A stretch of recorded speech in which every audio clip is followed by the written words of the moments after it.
नमस्कार, आप देख रहे हैं लोक सेवा न्यूज। मैं हूं आपके साथ रजत त्रिपाठी। इस समय पूरी दुनिया कोरोना के कहर से त्रस्त है। लगता है कि मानो पूरी दुनिया थम सी गई है।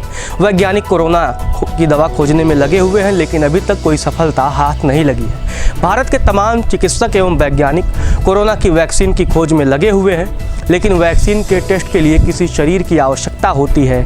ऐसे में उत्तर प्रदेश के बस्ती जिले के रहने वाले एबीवीपी नेता राघवेंद्र सिंह ने कोरोना जांच के लिए अपने शरीर को दान देने का फैसला लिया है।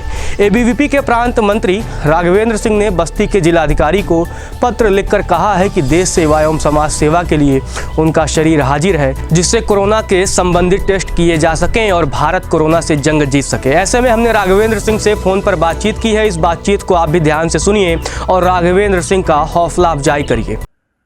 लोक सेवा न्यूज में राघवेंद्र जी, आपका स्वागत है।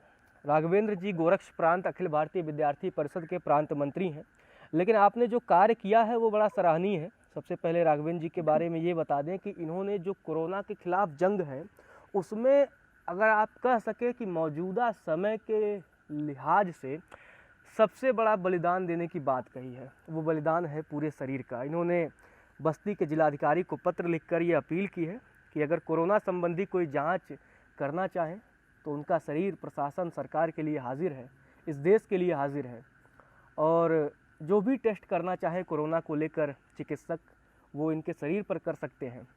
राघवेंद्र जी, सबसे पहले इस साहसिक कदम के लिए आपको बहुत बहुत बधाई, बहुत बहुत शुभकामनाएं और बहुत बहुत धन्यवाद। धन्यवाद भैया। ये मन में उठा कहाँ से आपके कि आपने पूरा शरीर अपना पत्र लिखा और बोला कि ले जाइए जांच करिए?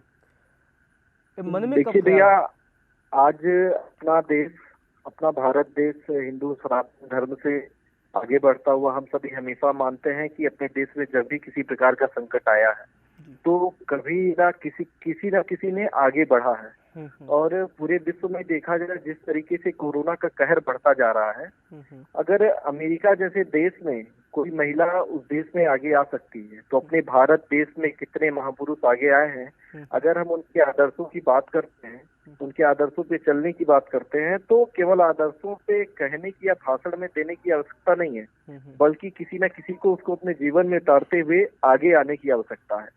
और अपने देश के साइंटिस्ट, अपने देश के डॉक्टर पे हमको भरोसा है, और इसलिए हम चाहते हैं कि हमको भरोसा है, मेरे देश को भरोसा है। आज यह स्थिति हम सभी के सामने है कि हम सभी अपने देश के भरोसे पे, अपने देश के साइंटिस्ट, डॉक्टर्स, इन सभी लोगों के भरोसे पे आज हम सभी अपने घरों में लॉकडाउन की परिस्थिति में भी बैठे हुए हैं। तो क्योंकि मुझे यह पता है कि अपना भारत देश किसी भी स्थिति में आज नहीं तो कल इस महामारी से हमको बचाएगा।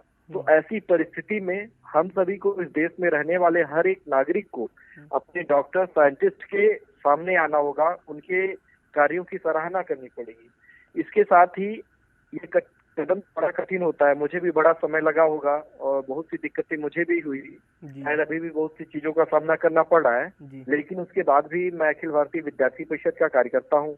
आज 8-9 साल हो गया मुझे विद्यार्थी परिषद में काम करते हुए। इतने सालों के बीच में जो अखिल भारतीय विद्यार्थी परिषद राष्ट्र प्रथम के भाव से समाज क्षेत्र में काम करती है, ऐसे समाज के बीच में रहते, कॉलेज कैंपस में छात्रों विद्यार्थियों के बीच में रहते हुए हम लोगों ने समाज में वास्तव में कैसे जिया जाए इसका एक अनुभव किया है। और पहले भी मैं संगठन मंत्री के रूप में काम कर चुका हूँ अपने परिवार से कुछ समय के लिए अलग होकर। तो एक मेरे मन में ये था कि अपने देश के लिए जब भी कभी ऐसी जरूरत पड़े तो हमको आगे आना चाहिए, और आगे ही नहीं आना चाहिए, किसी भी हद तक जाने की आवश्यकता पड़े तो जाना चाहिए, क्योंकि मनुष्य का जीवन है हमेशा अपने लिए, वो अपने परिवार के लिए सोचता है। लेकिन हम मानते हैं, हम संघ परिवार से आते हैं, हम सांघिक संगठन के कार्यकर्ता हैं, इसलिए हम मानते हैं कि हमारी हमेशा दो माता है।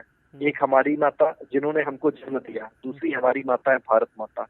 अगर इस भारत देश में रहने वाला व्यक्ति, इस भारत देश में पढ़ने वाला विद्यार्थी अपनी भारत माता के चरणों में अपने आप को नहीं दे सकता है तो फिर शायद इससे बढ़िया मौका उसको नहीं मिलने वाला। और मैं तो विद्यार्थी परिषद का कार्यकर्ता हूँ जिसके पास कितने लाखों कार्यकर्ताओं का आशीर्वाद साथ है।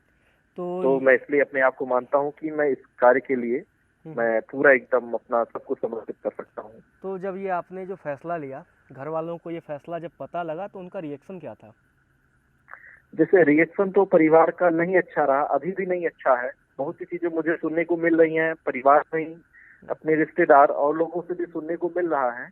लेकिन थोड़ा सा स्वभाव से मेरे पहले से भी लोग परिचित हैं, इसलिए उनको कहीं ना कहीं मेरी बात सामने से ना सुननी पड़े, किनारे से सुन रहे हैं, कहीं ना कहीं मजबूरी बस किसी भी तरह एक्सेप्ट करेंगे, लेकिन करेंगे क्योंकि मैं ऐसा व्यक्ति हूँ कि अगर किसी चीज को सोचा है, और मैं ये मानता हूँ और मैं अपने परिवार में भी यही कहा, मैं अपने लोगों के लिए भी कहा, कोई भी काम आप अच्छे मन से करेंगे, आपका मन अच्छा होगा, तो आपके सामने जो भी आने वाले संकट या जो भी आने वाली आपके लिए रास्ते रहेंगे वो अच्छे रास्ते होंगे। जरूर आपके रास्ते से इस समाज का, इस देश का कुछ अच्छा निकल के आएगा। उदाहरण तो इसलिए वो एबीवीपी के कार्यकर्ता वैसे भी अपने विद्रोही स्वभाव के लिए जाने जाते हैं, तो आपने भी विद्रोही रवैया अपनाया। हालांकि ऐसा नहीं, विद्रोही नहीं भैया। देखिए, विद्यार्थी परिषद कार्यकर्ता क्या है ना, ये एक विद्यार्थी जीवन से आगे बढ़ता है, और विद्यार्थी जीवन में अपनी पढ़ाई के साथ साथ विद्यार्थी परिषद में काम करते हुए जब कार्यकर्ता आगे बढ़ता है, तो एक तो वो अपनी पढ़ाई को भी सीखता है, दूसरी चीज अपनी पढ़ाई के साथ इस समाज को कैसे हम अपने साथ आगे लेके बढ़ सकते हैं, ये भाव रहता है विद्यार्थी परिषद कार्यकर्ता के अंदर। इसलिए वो सब कुछ, अपने परिवार, अपनी पढ़ाई, अपने रिश्तेदार, सबके साथ में इस देश के भाव को भी लेकर आगे बढ़ता है, क्योंकि उसे पता होता है कि ये सब कुछ जो मैं कर रहा हूँ ये मेरे देश के लिए सब कुछ है, एक नहीं नहीं हर व्यक्ति को जाना है। तो इसलिए विद्यार्थी परिषद का कार्यकर्ता अपने सभी चीजों के साथ अपने देश को भी बराबर मानता है।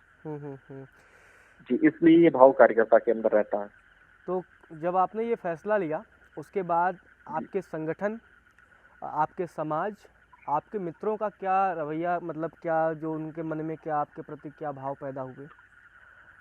मित्रों के अंदर, अपने लोगों के अंदर अच्छा भाव रहा, लोगों की सराहना रही, बहुत सी चीजों, बहुत से अपने लोग थे जिनके मन में पीड़ा है, अभी भी वो कई बार होता है, कई बातों को, विषयों को लेकर मेरी आधे घंटे तक, एक घंटे तक बात होती रह जाती है। मैं समझाने का प्रयास करता हूँ, लेकिन उन लोगों का मानना होता है जिस आदत जिसपे आज हम लोग चलने की बात करते हैं, ये भारत देश, चाहे वह आजादी का समय रहा हो, चाहे अपने देश को आजाद कराने वाले लोग रहे, तो आज उनका, बहुत से ऐसे लोग होते हैं जिनका कहना है कि वो समय दूसरा था, लेकिन मैं उनको भी यही बताना चाहता हूँ, वो समय दूसरा नहीं था। वो समय दूसरा था क्योंकि उस समय अपने देश के सामने वो परिस्थिति थी। आज उसी तरह कोरोना ऐसी परिस्थिति अपने देश में उत्पन्न किया है, तो उस परिस्थिति को हम और आप ही आगे आके उस परिस्थिति का सामना कर सकते हैं। इसलिए कहीं ना कहीं हमको कुछ खोना पड़ेगा, तभी कुछ अच्छा हो सकता है। तो लोगों का स्वभाव भी रहता है, किसी न किसी तरह एक्सेप्ट करते हैं, क्योंकि ये मानते हैं कि किया है और ये आगे बढ़ेगा, रुक नहीं सकता कोई, इसलिए फिर मानना है। लेकिन अपने लोगों के अंदर थोड़ा कष्ट भी रहता है। तो जो आपने पत्र जो आपने पत्र जिलाधिकारी महोदय को लिखा है, उस पे जिलाधिकारी से आपकी किसी भी संबंध में बात हुई या उनका फोन आया? अभी तक दोबारा हमको फोन नहीं आया। मेरी उसी दिन बात हुई थी उनसे, तो उन्होंने मेरे पत्र लेते हुए, मैंने पत्र दिया, चूंकि लॉकडाउन की स्थिति थी इसलिए अंदर जाना सबको नहीं था, तो मैं अपना पत्र भिजवाया। फिर मैं कहा 2 मिनट मिलना चाहता हूँ। मेरी उनसे मुलाकात हुई, बड़ा अच्छा वो लगा उनसे बात करके भी। उन्होंने कहा कि बहुत अच्छी सोच है आपका, बहुत अच्छा भाव है, और आप लोग अच्छे संगठन से काम करने वाले हैं। और कुछ चीजें हमसे उन्होंने बात भी की। फिर उन्होंने कहा कि मैं आपके लेटर को मार्क भी कर रहा हूँ, ट्रांसफर कर रहा हूँ, जब भी आवश्यकता पड़ेगी, इस प्रकार की बात होती है मेरी, तो मैं आपसे बात करूंगा। चलिए, बहुत अच्छी बात है, बहुत साहसिक कदम आपने उठाया। तो कहीं ऐसा तो नहीं कि पत्र लिखने के बाद कई बार आपका मन विचलित हो रहा हो? ना, कभी नहीं विचलित होने वाला। मन है ना, ये तो मन में ऐसा तो कुछ है नहीं कि मन की खुशी के लिए किया जाए। जब कोई केवल मन की खुशी के लिए काम करेगा तो उसको मन के विचलित होने का डर रहेगा, लेकिन ये मन की खुशी के लिए नहीं है, ये देश के लिए कुछ करने की जरूरत की आवश्यकता है, इसलिए इसको पूरा करना है, ना कि इस पे अपने मन को बदलने की या किसी विचलित होने की आवश्यकता है हमको। चलिए, बहुत बहुत बड़ी बात है। अडिग रहिए आप अपने फैसले पर, और जरूर भैया, समय कोई भी हो, हमेशा जरूर, ये मातृभूमि हमेशा बलिदान मांगती है, और जो बलिदानी पुरुष होता है, विद्रोही करतार सिंह सराभा के बारे में मैं, अगर जब तक आपका पत्र अगर स्वीकार हो या न हो, तो कल से आपका ये तो इंटरव्यू से मैं हटके भी कर रहा हूँ, करतार सिंह सराभा को आप पढ़ना शुरू करिए। भगत सिंह के गुरु थे, राजनीतिक गुरु थे। भगत सिंह इकलौते जिसको भाई मानते थे वो करतार सिंह सराभा थे। और लोक सेवा न्यूज पे स्टोरी भी है, चाहे आप जाके उसको देखिए भी यूट्यूब पे। अच्छा लगा राघवेंद्र जी, और अपने धन्यवाद कुछ भैया। व्यक्तिगत बारे में बताइए, रहने वाले कहाँ से हैं, पढ़ाई लिखाई आपने कहाँ से की और कहाँ तक की, परिवार में कौन कौन लोग हैं, क्योंकि ये लोगों को भी पता लगना चाहिए कि जो इस तरह के कोई व्यक्ति हैं जो समाज के लिए अपना सर्वस्व बलिदान करने को तैयार हैं, वो रहने वाले कहाँ से हैं, वो पवित्र भूमि कौन सी है। मैं बस्ती जिले का रहने वाला हूँ। मेरा गांव पड़ता है दुबौलिया बाजार भ्यूरा, अच्छा। लेकिन बचपन से मेरा रहना हुआ बस्ती शहर में आवास विकास कॉलोनी में। हम्म।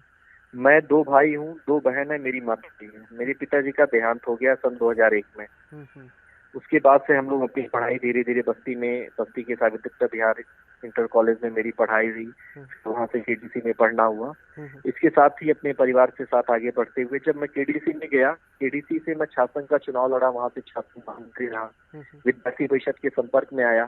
तब तक तो मुझे लगता था कि कुछ अच्छा करना चाहिए, कुछ अच्छा करना चाहिए, लेकिन ये नहीं पता था शायद कि क्या करना चाहिए। लेकिन जब मैं विद्यार्थी परिषद के उसमें संपर्क में आया, तब मुझे लगा कि हाँ, वास्तव में अच्छा करने के लिए अपने उद्देश्यों को रहना सबसे जरूरी है। अगर सबसे पहले हम अपने उद्देश्य को अपने मन में लेते हैं तभी अच्छा कर सकते हैं। बिना उद्देश्य के कोई कार्य पूरा नहीं हो सकता है, केवल हम सोच सकते हैं। तो इस तरह से एक बस्ती जिले से अपनी पढ़ाई करते हुए फिर मैं अपने परिवार के साथ आगे बढ़ते हुए विद्यार्थी परिषद में संपर्क में आने के बाद 2017 में मैं गोरखपुर के लिए पुरकालिक भी कर गया, एक तरह से परिवार से थोड़ा सा दूर होके। गोरखपुर में संगठन मंत्री के तौर पे भी मैं 2 साल काम किया। फिर पिछले साल मैं दोबारा जून में अपने पारिवारिक जीवन में वापस हुआ। अभी विद्यार्थी परिषद में फिर से काम करना हो रहा है, कार्यकर्ता तौर के बीच में काम करना हुआ कुछ समय, फिर अभी प्रांत मंत्री के रूप में काम करना होता है। लेकिन मैं ये मानता हूँ कि वास्तव में मेरे जीवन में विद्यार्थी परिषद का अहम भूमिका रहा है। उन्होंने हम संदेश दिए, क्योंकि मेरे मन में जब भी विद्यार्थी परिषद के कई विषय चलते थे, जब भी कोई मीटिंग होती थी, जब उसमें कोई स्पीच या कई चीजें चलती थी, फिर अन्य लोगों की जब मैं सुनता था तो मुझे लगता था कि ये सुनना ही नहीं मात्र, ऐसे जीवन में अगर अवसर मिलते हैं तो इस पे काम करना चाहिए। ऐसे अवसर का भी मुझे तलाश था और वास्तव में मुझे अपने देश को एक संदेश देना है कि अपना देश वही भारत देश है जो पहले कहा जाता था। आज भी उसमें कुछ बदला नहीं है, उसी तरह के लोग हैं। बस लोगों के मन में थोड़ी सी तो दूर होते ही वो समाज में अपने सब कुछ न्यौछावर करके आगे आने को तैयार है। और होता है कि जब चीजें गैप हो जाती हैं तो लोगों को समझने में और उसके लिए आगे बढ़ने में समय लगता है। लेकिन अपने देश के सभी युवा, सभी विद्यार्थी हमेशा इस देश के लिए तो तैयार रहते हैं। इस तरह से मैं विद्यार्थी जीवन में आगे बढ़ते हुए विद्यार्थी परिषद में काम करते हुए अपने बस्ती जिले में रह रहा हूँ, विद्यार्थी परिषद में काम करना होता है। ये मेरे जीवन का भी तक का एक छोटा सा सफर है मेरा। चलिए, लोक सेवा न्यूज़ से बातचीत करने के लिए, अपना समय देने के लिए आपका बहुत बहुत धन्यवाद। हम आपके उज्जवल भविष्य की कामना करते हैं और आपकी इस सराहनीय कार्य के लिए आपकी बहुत बहुत प्रशंसा भी करते हैं। आपको बहुत बहुत शुभकामनाएं।